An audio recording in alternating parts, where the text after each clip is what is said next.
I bet you didn't know how much fun fasting could be, or everybody's looking for a way to feel amazing. Hey friends, just wanted to give you an update. I'm on day 10 of my fasting adventure.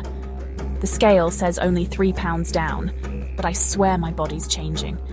Super excited about it. I've been diving deep into fasting research, especially on stem cell rebuilding. Thinking in 2 weeks, I'll tackle a 30-hour fast. That should really kick my system into high gear. First, though, I need to recover from my trip to Alberta. Feeling sad. Even if the weight isn't dropping much, I can see my tummy shrinking. Maybe I'm building some serious muscle. I dance for 20 minutes every morning to 80s music. Best way to start the day. Still loving my green tea in the AM and fasting till 10. Then it's coffee time. Maybe even 2 cups. Soon I'll show you my progress. And by the way, this voice isn't mine, but isn't it fab? It's me, Stefina, behind the voice, and I'm so glad you're here with me. Don't forget to subscribe for more updates.